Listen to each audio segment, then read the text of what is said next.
Hi, I am Peggy Wojczak, and this is my testimony. This is my testimony.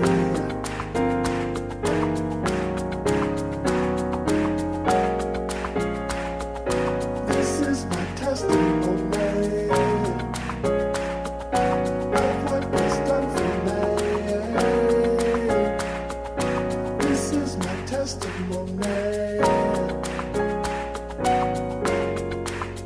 I've got a story to tell to the nation.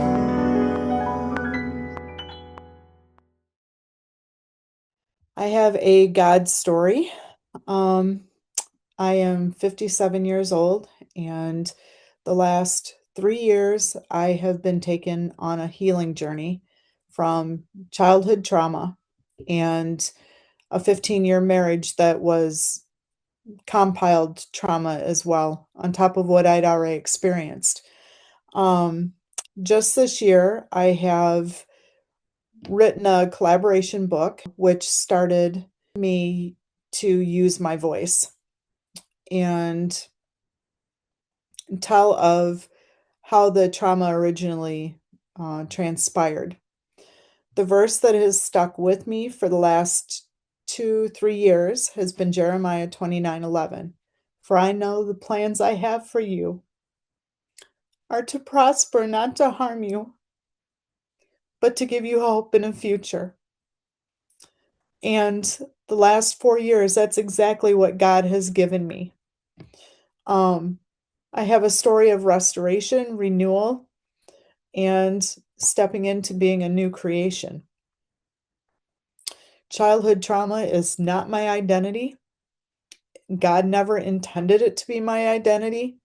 And what I experienced in the marriage, the sexual abuse, and the controlling abuse, that was not part of my identity either. None of it was meant for me to carry.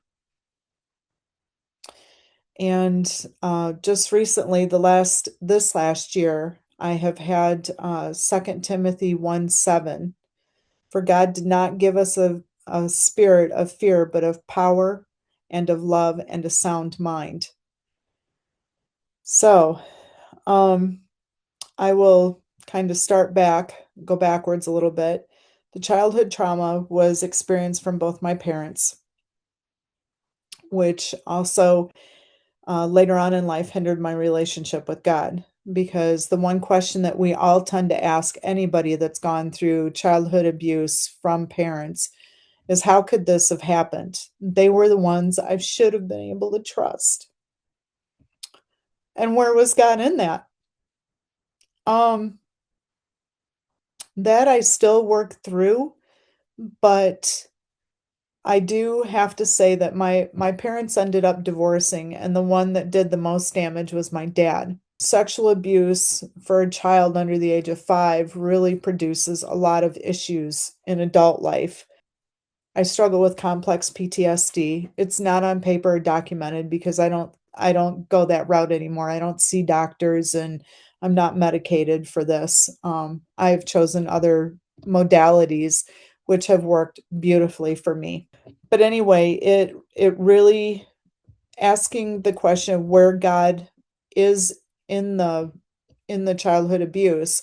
My parents ended up divorced, and so I did not have to see my dad anymore at that point. But then my mom did her share of things as well. And I don't wanna get caught up into the details of that because that's not what God calls me to do. This healing journey for me is about drawing closer to Him and allowing Him to show me where He has been the whole time protecting me. I'm born and raised in Illinois, the state of Illinois, and I did not end up ward of the state. My family took care of me. I left my mom's at the age of 10, and she did not call the police. She didn't bother to even, my grandma had picked me up, and there was a rough time with them as well growing up. For her, she experienced abuse from my grandma, so it was generational, it was filtered down, and that's how it landed on me. but my family took care of me. My grandma, my aunt and uncle, and my cousins. I had a lot of movement as a kid and a lot of instability, but then I also had nobody telling me, you can't leave our house. We're going to take care of you. If I didn't like the situation, I'd get up and leave.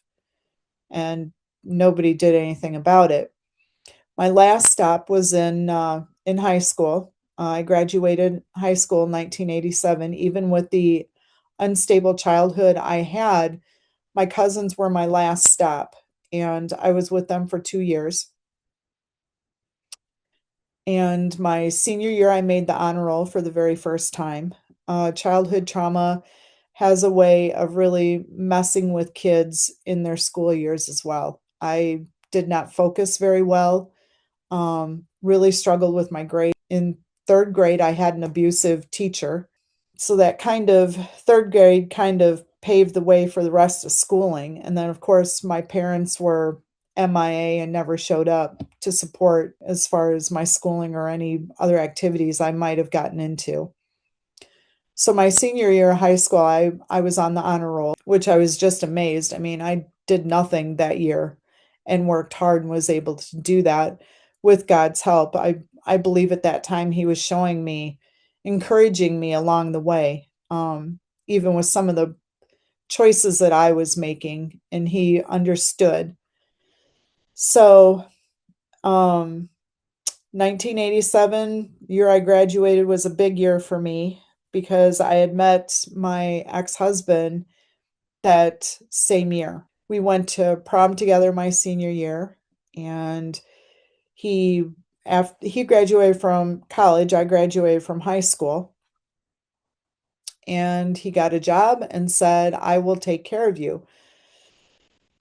I had no idea what I was going to do after high school. I'd been, shifted around the family, my choice, and did not make any plans. I didn't have the ability to make plans, and nobody was guiding me. My cousins did, they gave me an ultimatum. They were attempting to help, which was fine, but they said I could stay with them as long as I was in college, but I would pay for the first couple semesters or whatever. And if they saw I was doing good, they would pay for the rest of my college and I could stay with them. And I freaked out, and my ex-husband said, "I'll take care of you." So then that looked fine to me because anybody that's offering to take care of me, well, then great. We moved in together. We lived together for 2 years. And then we got married in 1989. When my experience, when two people come together and they have unresolved issues, the marriage is most likely not going to work. And he had experienced some stuff. I didn't think it was a big deal because my childhood, what I experienced, was pretty dark. His parents were together. He has a sister. So it just looked like not the Brady Bunch, but it looked like a TV family to me compared to where I came from. So I didn't see any issues with him.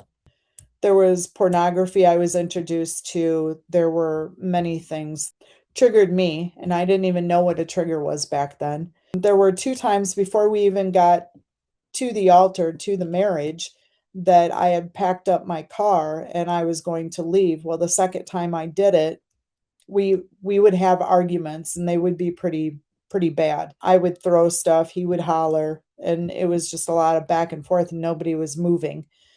The second time I packed up the car, I had the wedding invitation sent out.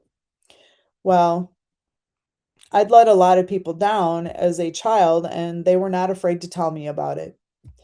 So the wedding invitations being put out already, I thought, now I'm in a situation where I don't have a choice. I need to go through with this because I'm going to have to answer to all of our family, my family and his. I thought about it and I unpacked the car and did not leave. Wedding came around. The wedding wasn't much better. It was not a real happy gathering. My grandma did not like him, and she did not smile in any of the pictures. It was just a really it was not a happy time. Weddings are supposed to be happy and there's supposed to be a celebration. And, when God's involved, it's more peaceful and calming and beautiful. And there's no people pleasing or worried about, things not being perfect. It's just not like that. And then fast forward a little bit to 1990, I got pregnant with my first daughter. And my ex-husband was not real attentive in that. The day came where I started having contractions. It was 1:30 in the morning and I had back labor, and I'm pacing in the house that we lived in the downstairs, and I was fearful because of things I had seen out of him and things that had been said. I was fearful to go upstairs and wake him up to take me to the hospital. So I paced the floor and I waited until his alarm went off to go to work. And I went upstairs and I said, I think I'm in labor. And so he called work and then we went and I had Amber. Then we had a situation with her where she stopped breathing after I had her. And I was so drugged up because of the back labor. So he got everybody in and took care of her. It was just the whole marriage was just very challenging, and it just continued on from the time we met. There were arguments and it just went on. We had two more children. I With the things that I had experienced in life, I developed a shopping addiction, which is a form of a trigger, and it's a way to escape when because I've experienced what I have. I was always trying to find something that was going to satisfy me. My grandma had been a really good shopper. She taught me well. We'd go to Bergner's, which is no longer in business, but we would go to Bergner's when I was in middle school, junior high, and high school and go shopping. I had picked up on being a habitual liar because of the fact that I wanted to please everybody. If I would pay attention to people's faces, and if I would see that it was starting to possibly shift to where they were getting irritated, then I'd change my story. The interesting thing is nobody ever called me out on it from what I remember.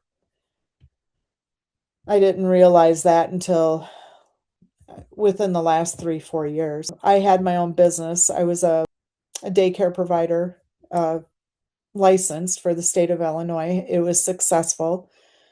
I was going to college at the time. I was a stay-at-home mom. I took care of the kids. He would come home from work and that would be it. There wouldn't be much interaction. It was all me all the time. Um, so he would come home. My daycare parents, once in a while they'd pick up children late, and one time he came home from work and he looked at me right in front of one of my daycare parents that was picking up her child and said, "Where's my dinner?" And dinner was not on the table. And I said, "I'm still working." She pulled me aside later on. I don't know, it was like a week or two later. And she said, "What is going on?" She asked me, and I just didn't say anything. I always covered up for him. At one point, I had talked to his mom about it, about what was going on, because I was close to his parents. She said I would have to make the move to divorce him. So 2004 came and I was on autopilot by the time that year rolled around. My oldest was 14, my oldest daughter. My middle daughter was 11, and my son was 8. He was hollering at my older daughter, and that was the last straw. And I was out in front of the house, the windows were open. I walked into the house and I told him, I said, "I'm done. I'm not doing this no more." He was very unsupportive when I went into the hospital twice. The first time was when my oldest was 3 years old. I had a week hospital stay because I started having suicidal thoughts. This is where the childhood was starting to creep up. It was right after I had my first daughter, and hormones change and all of that had gone on. I That helped push it along, I'm sure. But I'd never experienced suicidal thoughts up until after I had my first daughter. My second one, I had a suicide attempt. Um, some of the girls at the bank that I worked at, they were talking about their husbands being addicted to porn. And they said all males do it. Okay. I was like, well, mine does it. And they both started looking at me. They looked at me and they started laughing. And I was like, what's so funny? And they're like, they all do it. Well, I went home. I got the answer. He wasn't going to answer me right away. I don't even remember what he said, but it was definitely triggering. And I went into the bathroom and took pills. I got real belligerent with him, and he sent the kids upstairs. They hadn't left for school yet. Sent the kids upstairs, and he called the police on me. And my kids were upstairs looking out the middle bedroom window that overlooked the street. And I was handcuffed and put into an ambulance. And I don't remember what happened after that. Because the medication had started to take form, had started to take over. It was sleeping medication. Um, there wasn't enough in the bottle, so yeah, I didn't have my stomach pumped or anything. But they didn't know what the side effects of this or the consequences would be down the road. Praise the Lord, nothing has happened. I ended up in UWL in Madison, Wisconsin for, I want to say it was like almost a month in treatment. And when I came back out, I was with his parents for a while. I don't honestly, I don't even remember how I took care of three kids up until 2004. It just escapes me. But the most important thing I want to get out of this for the woman that watches this, being on autopilot is very dangerous. And we do it because I didn't know what else to do. I didn't have the resources. When I told my mom, about what had happened with my dad, she didn't believe me. And there's that whole piece that, you know, I didn't have anybody to talk to. My mom was verbally abusive, and she she would hit on us too. So, um I went through my adult years and literally on autopilot. I don't know how I do know how I've gotten to be 57 years old, and it's by the hands of God. There's no other explanation, because technically I've got other things that have occurred to me in my adult life too that could have taken me out at any point. Um, but I am here for a reason, to tell my story, because this is to glorify God. It's for his kingdom. And it's not to tell all of the, nasty stuff. I don't want anybody that watches this to get caught up in that. It started with childhood abuse. And I denied it. And I also did not understand the consequences of denying it and not speaking out. If one person wasn't going to hear me, I'm sure I could have gone to somebody else and said something, but I literally gave up, um, and just didn't speak of it anymore. I thought the childhood I went through, everybody went through it. It became normal. It is very possible to come out on the other side. And I have. God has blessed me. And August 7th of 2022, I met my husband. I am remarried. We have a blended family. And God knew the exact moment that I was going to need him, and brought in help when I was ready to surrender and give it all up. He's like, okay, you don't have to do this by yourself anymore. Here you go. God brought Peter in my life, and I know my marriage, this marriage that I have now, is of God. Peter is a man of God. My heart has been in Honduras ever since I was 10-year-old little girl sitting in church with my grandmother. And I would see the kids in Honduras that needed help. They didn't have homes. They came from very challenging situations. Um, and I've now had that dream resurrected.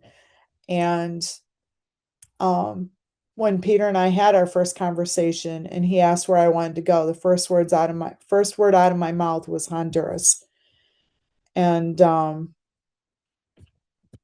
and then it was all over with. We do Bible studies together. We spend a lot of time together. And that's what I wanted. With that being said, um, God has definitely provided for me now and swinging doors open for me to help pull other women out of their pit. And the most important thing to me is that other women step into their healing journey. Childhood doesn't, childhood abuse, all the abuse that, we tend to go through in life, no matter how horrific it is, that is not our identity. Christ says we were made in his likeness. And that is very, very important. And it's truth. There is no other truth than that. So, but I was called to it, and where God calls me, when he guides me and calls me to it, he provides. So, um, this is me. I am Peggy Wojczak, and this is my testimony. This is my testimony.